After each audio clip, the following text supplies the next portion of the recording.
잔인한 7월입니다. 잔인한 7월. 전기 가스비 동반 인상. 지금 저희가 이렇게 또 얘기하니까 MBC 뉴스 댓글에서 보랏빛 엽서님이 진짜 어찌 살라고 일제히 오르나. 네. 또 S님은 도대체 안 올라가는 게 뭘까 네. 하셨고요. 또 당무님은 뭐라고 하셨습니까? 원자재 값은 시간이 지날수록 올라가는 건가요? 지구 자원이 고갈되어서. 근데 굉장히 장기적으로 보면 당연히 자원이 고갈이 되면서 소모가 되면서 이제 올라가겠죠. 하지만 어떻게 보면은 항상 그렇지는 않다. 석유만 보더라도 사실 저희가 어렸을 때 교과서 배울 때는 이제 3-40년 만에 이제 고갈 위기가 원유가 고갈된다 했어요. 이런 얘기가 있었고 특히 천연가스도 그렇습니다. 다만 이제 기술의 어떤 발전을 좀 간과한 것 같아요. 그래서 채굴 기술이라든지 채광 기술이 굉장히 발전하기 때문에 사실 미국이 주도권을 가졌던 셰일가스 같은 경우에는 대표적입니다. 어떻게 보면 채굴 기술이 발달하면서 새로운 에너지원의 가치를 좀 재평가받은 그런 거기 때문에 원유의 고갈 시점은 훨씬 뒤로 늦춰졌다. 그 제가 셰일가스 정확히 이해하는지는 모르겠는데 네. 우리 요플레 알죠? 요플레. 네. 요플레는 사실은 요플레 용기 안에 요구르트가 담겨 있잖아요. 네. 이거는 먹을 수 있죠. 그렇죠. 근데 이 뚜껑을 핥는 거야. 셰일가스는. 그러니까 옛날에는 사실 뚜껑 핥으면 얼마 안 되잖아. 그렇죠. 근데 이거를 싹싹 핥으니까 네. 이만큼씩 나오는 거야. 네. 그래서 셰일가스가 사실 그런 거거든요. 그래서 이 땅 속에 매장된 고여 있는 이 어떻게 보면은 그 화석 연료가 아니라 그 돌 암석에 막 묻어 있는 찌꺼기들을 모아서도 충분히 연료로 활용할 수 있는 그 기술을 개발한 맞습니다. 거죠. 그래서 기술 개발을 간과하면은 사실 뭐 지금 평가할 때 자원이 고갈되지만 어떻게 보면 또 갈 거야 하는 분이 있지 않습니까? 갈 거야 하는 분이 있어요. 그러면 예를 들어서 달이나 화성 같은 경우에는 자원만 잘 채취를 한다면은 지구에서 캘 수 없는 가운들이 또 나올 수도 많이 있다. 나올 수도 있다. 근데 다만 여기서는 우리가 시간 변수를 같이 보긴 해야 돼요. 네. 그러니까 예를 들어서 지금 뭐 예를 들어 지구의 기온이 60도, 70도가 될 수도 있어요. 막말로. 정말 심각해지고. 근데 우리가 그때 적절한 기술을 개발해서 인류가 살 수 있는 환경을 조성할 수도 있겠죠. 근데 그 시간이 기술을 개발할 시간을 벌면서 점진적으로 변화가 되면 우리가 적응하는데 이 문제는 지금 갑자기 45도 되고 올해 그렇죠 특히 갑자기 50도 되고 막 이래 버리니까 대응할 시간을 안 주고 변하게 되면 사실 이거는 인류가 좀 큰 위기를 맞을 수밖에 없는 그런 상황이에요. 그래서 아까 그 질문하신 분과 그 질문의 이제 연장선상에서 보면 그러니까 장기적으로는 당연히 지구 자원이 고갈되면서 가격이 오를 수 있겠지만 지금의 자원 가격이 오르는 거는 단기적인 어떤 수요와 공급에 의해서 가격이 변동하는 거다. 그래서 대부분 천연 자원 같은 경우에는 이제 선물 시장에서 거래가 되거든요. 그렇죠. 그래서 이 선물 시장에서 거래되는 수요와 공급 때문에 가격이 치솟거나 폭락하거나 이런 단기적 변동이 있을 수 있다는 거고 거기에 따라서는 뭐 사실 예측하기 굉장히 어렵긴 합니다. 네. 지금 MBC 뉴스 댓글에서 밍님께서 이런 방송이 있었네요. 퇴근길 지금 퇴근하시는 거예요? 지금 퇴근하시는 거면 굉장히 좀 굉장히 힘든 상황인데. 소방관이신가? 퇴근길인데 염규현 기자님 나와서 집에 못 들어가고 차에서 시청 중입니다. 감사합니다. 네. 감사합니다. 집에 들어가서 시청하시길 부탁드리겠습니다. 네. 그리고 재규 하재규님은요? 담배값 3배 올리라 끊었다. 담배값도 많이 올랐죠. 네. 그러니까 원래 이거에서 볼 수 있는 건 그런 겁니다. 이제 허리띠를 졸라매야 되는 상황이면 뭐부터 없애겠습니까? 기호식품부터 없앨 수 있겠죠. 그래서 그런 와중에서도 끝까지 없앨 수 없는 단 한 가지가 있다면은 지식교양의 기호식품. 딩딩대학은 끊기가 없앨 수 없다. 우린 돈이 안 들거든요. 돈이 안 들기 때문에 공짜로 즐기실 수 있는 딩딩대학이고요. 저희가 그래서 이제 좀 계속 이 이야기 지금 어쨌든 계속 이 물가 상승과 현재 돌아가는 경제 상황 계속 이야기하고 있는데 이게 저희가 며칠 전에 발표가 됐습니다. 전기와 가스비가 동반 인상 기사가 나왔죠. 네, 7월부터 인상이 되는데 일단 전기료 같은 경우에는 이제 연료비 조정 단가라고 있습니다. 우리가 전기를 만들 때도 연료가 필요하기 때문에 원가가 들어가니까 4월 때 원가가 사실 한전에서는 킬로와트 시당 33원을 인상을 요구했었어요. 33원. 야, 그러면은 꽤 많이 올리는 거잖아요, 이거. 엄청나게 올리는 건데 정부에서는 안 된다. 5원만 올리자 해서 5원으로 일단 인상이 됐습니다. 연료비 인상 단가가. 그래서 이게 사실은 좀 복잡한데 4인 가구 기준으로 평균 307kWh를 쓴다고 해요. 이걸 고려하면 한 달에 한 1,535원 정도가 전기료가 늘게 됩니다. 그래서 근데 이거를 사실은 그렇게만 사실 볼 수도 없는 부분이 뭐냐면 평균으로 계산하면 안 되는 게 전기세는 네. 누진제라는 게 적용이 돼서 네. 많이 쓸수록 요금이 점점 더 비싸지는 구조로 되어 있잖아요. 네. 근데 이게 누진이 되는데 이게 언제 누진이 많이 되겠어요? 여름에 많이 되죠. 지금이야 지금. 네. 그래서 하필 딱 이제 폭염이 막 다가오고 아니 어제는 저도 밤에 에어컨 틀고 있었거든요. 왜냐면 네. 이게 너무 막 꿉꿉하고 이러니까 네. 막 온도는 올라가지 막 푹푹 찌지 이러니까 결국은 틀었는데 사실 이게 지금부터 시작이거든요. 그래서 그 누진제가 적용이 되면 실제로는 그 부담이 더 커질 수도 있다. 특히 이번에 아까 이제 기후 변화 관련해서 폭염이 올 것으로 예상이 되는데 특히 북반구의 다른 유럽이나 이런 데서는 그냥 폭염으로 지금 이렇게 고통을 받고 있지 않습니까? 네. 근데 우리나라도 또 한여름 하지 않습니까? 네. 그렇기 때문에 여름에 전력 사용량이 치솟을 것이다. 그렇게 되면 이제 전력 예비율에도 영향을 미칠 수가 있다 이런 겁니다. 예. 그런 상황이고요. 지금 MBC 뉴스 채널에 1180분 또 MBC 뉴스에도 한 120분 가량이 함께 해주고 계신데요. 네. 근데 저희가 저희가 이제 댓글 소통과 질의응답은 네. 주로 딩딩대학 채널에서 하고 있다는 점 다시 한번 말씀드리겠습니다. 네. 네. 그 다음에 극촌송님이 딩딩대학은 전기세 플러스 통신비라고 하는데 전기세를 전부 딩딩대학 쏟는 건 아니기 때문에 그렇죠. 한개 비용으로 따지면은 네. 거의 들지 않는다라고 볼 수 있습니다. 네. 숨쉬는 비용 정도 네. 되겠다. 그래서 일단 요금을 보면은 전기요금, 가스요금 인상은 결국은 했어요. 근데 네. 이거를 그냥 올리지 않고 네. 추경호 장관이 우리 흔히 이제 시쳇말로 빠꾸시켰다고 하죠. 아하. 시쳇말로. 네. 야 다시 갖고 와. 이렇게 돌려보내는 걸 2번인가 했습니다. 네. 그 2번인가 한 건 뭐냐면 제가 볼 때는 신호를 준 거거든요. 액션 아니겠습니까? 예, 액션입니다. 그래서 네. 국민들한테 우리 이렇게 힘들어서 요금 올릴 수밖에 없는데 저희가 이렇게까지 고민 끝에 합니다. 이러면서 그 분기별 상한을 뚫고 올렸어요. 결국에는 네. 5원을 올렸거든요. 네. 원래 분기당 3원까지만 올리도록 돼 있던 거를. 근데 정부의 어떤 그 의사결정 구조를 보면은 합을 맞추지 않고서는 이렇게 결정되기는 어렵다. 33원을 요구하는 것도 사실 33원에서 덜컥 기재부가 그럼 33원 올려라 할 걸 기대하고 내미는 건 아니거든요. 원래 당연히. 그 120을 던져야 또 80이 오는 거 아니겠습니까? 그렇습니다. 그런 형태로 볼 수가 있고 다만 이제 연료비 조정 단가 상한은 이제 3원으로 일단 돼 있었어요. 근데 그걸 이제 상한을 풀어주면서 5원을 올려라 이렇게 된 거기 때문에 그런 측면에서는 이제 합을 일단 맞췄다. 하지만 이제 어제 그 주식시장에서도 확인이 됐습니다만 한국전력의 주식이 약세를 보였어요. 그렇죠. 이 얘기는 무슨 얘기냐? 이거 가지고는 한국전력의 적자가 택도 없다. 그렇죠. 이런 어떤 시장의 냉엄한 평가이기 때문에 그런 거 잘 보셔야 되긴 할 것 같습니다. 네. 그래서 사실 추경호 장관이 이렇게 이야기한 거의 배경은 6월달 물가 상승률이 6%를 찍을 거다. 네. 이 관측이 사실은 제일 컸거든요. 7월달에 발표되는 6월 소비자 물가가 6%대에 진입한다는 건데 이거 굉장히 상징적인 의미가 있습니다. 그래서 지금까지는 5.4%도 굉장히 높다고 했는데 6%대에 진입했다는 거는 이거는 굉장히 심각한 상황이다라고 볼 수가 있고. 게다가 이게 어떤 심리적 저항성 같은 게 있지 않겠습니까? 그래서 6%대 물가는 우리가 이제까지 경험해보지 못했던 그렇죠. 물가 상승률입니다. 그래서 그러면 당연히 한국은행이 7월로 예정된 금융통화위원회에서 금리를 크게 올릴 어떤 근거가 마련되는 거죠. 지금 0.5%포인트 인상은 거의 기정사실 같아요. 네. 돌아가는 상황을 보면. 그래서 한국도 역사상 처음 빅스텝을 하게 될 가능성이 매우 높아졌습니다. 문제는 뭐냐 하면은 스태그플레이션 아까 설명을 해주셨는데 내 월급만 빼고 다 오르는 경기 침체와 물가 상승이 동시에 오는 거 아니겠습니까? 엎친 데 덮친 겨.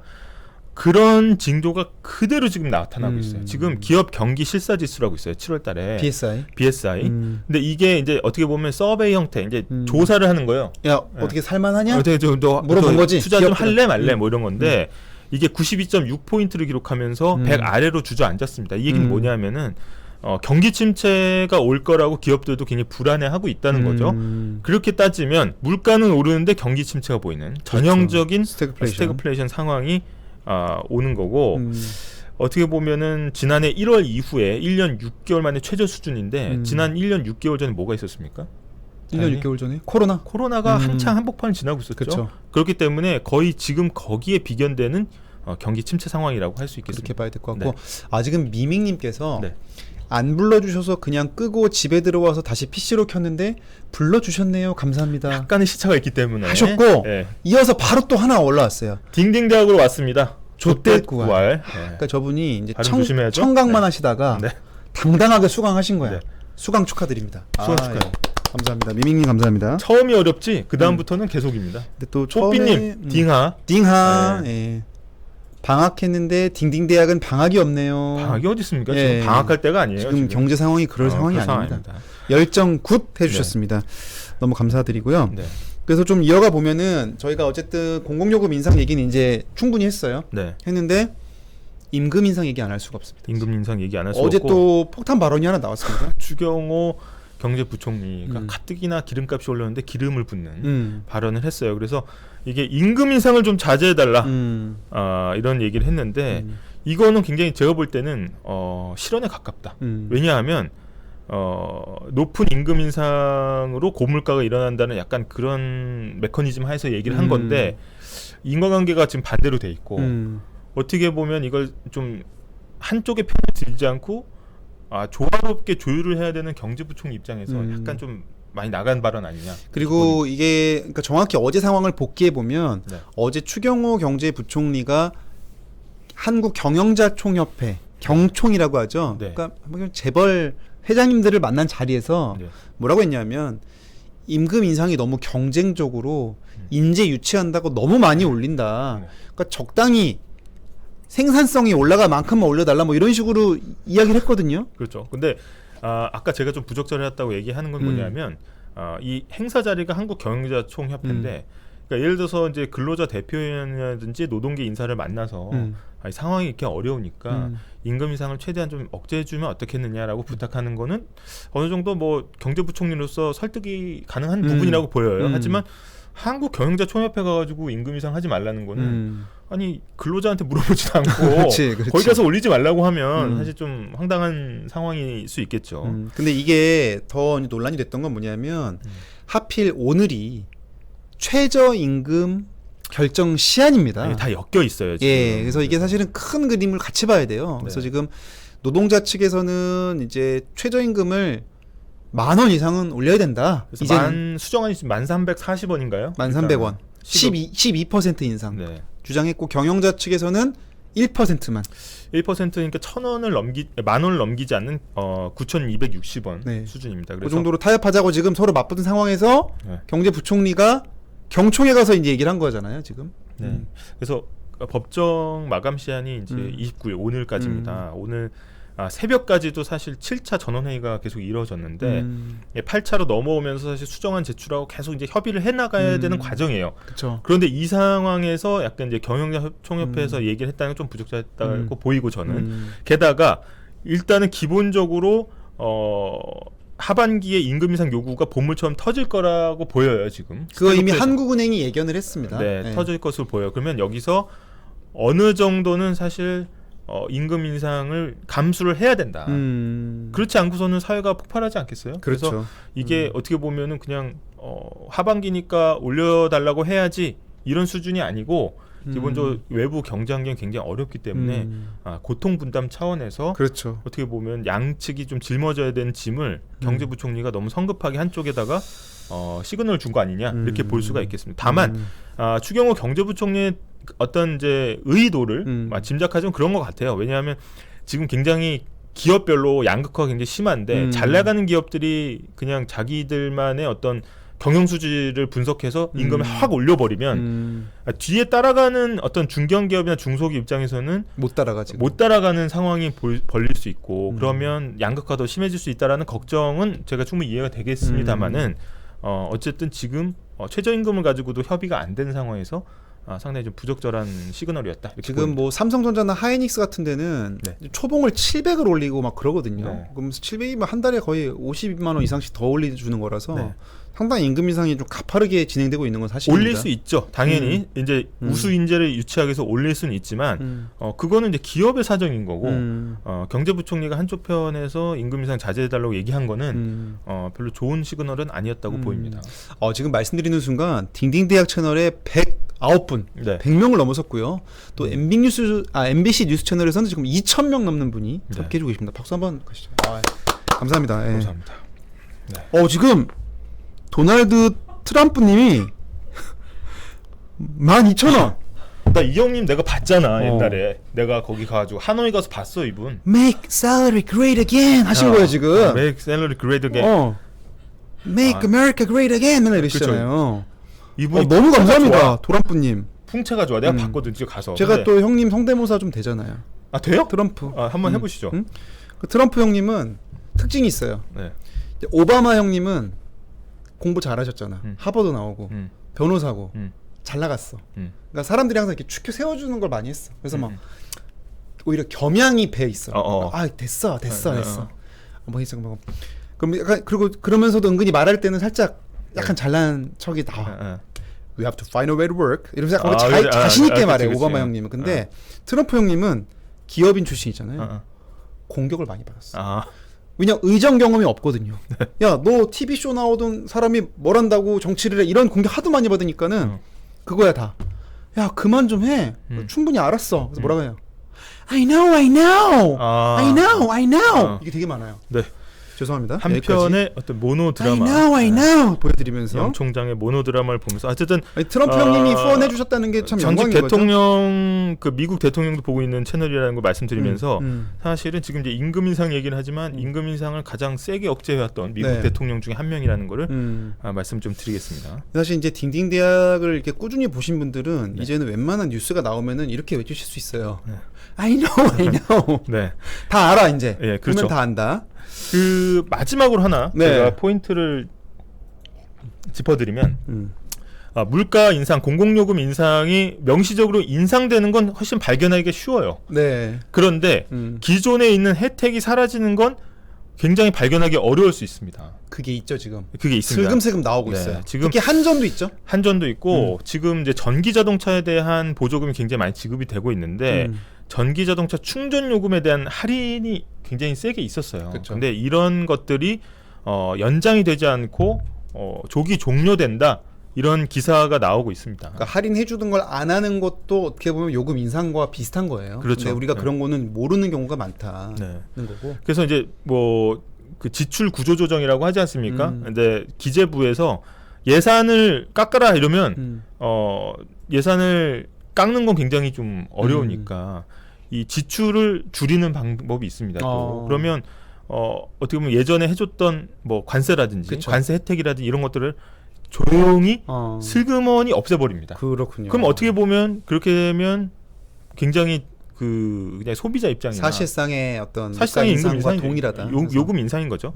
그래서 그런 것들 좀 주의 깊게 봐야 된다. 그래서 그 중에 하나가 이제 전기차 충전 할인 특례가 사라질 거라는 전망 기사가 나왔습니다. 그래서 한 소개를 드렸고 지금 MBC 뉴스 채널에서 이 트럼프 성대모사 이후에 난리가 났습니다. 지금 딩딩 대학 ESY님이 처음 알았는데 구독해야겠네요. 박수 한번 드리죠. 저거는 성대모사 전에 남겨주신 댓글 아닌가 싶기도 하고. 삼성전자님이 예능 방송인 줄 하시니까 이광민님이 예능 방송 맞음 또 이러셨어요. 정확한 정보 맞나요? 저희 신입생도 하나 읽어주시죠. 그 온정님 성대묘사 잘하시네요. 그 최고. 감사합니다. 헤일로 킴님, 헬리오 킴님. 로드맨 때부터 팬이었습니다. 잘 보고 있습니다. 감사합니다. 이분이 좀 특징적인데 마멀레이드 아무 말 없이 크크 2개 남겨주셨습니다. 저런 분들은 이미 구독을 하고 있다고 봐야 됩니다. 그게 이제 긍정적 반응인지 부정적 손가락이 미끄러진 거예요. 손가락 미끄러지면서 실수로 구독. 저희 그리고 1+1 구독 이벤트도 하고 있잖아요. 그렇죠. 뭐죠 1+1 구독 이벤트가?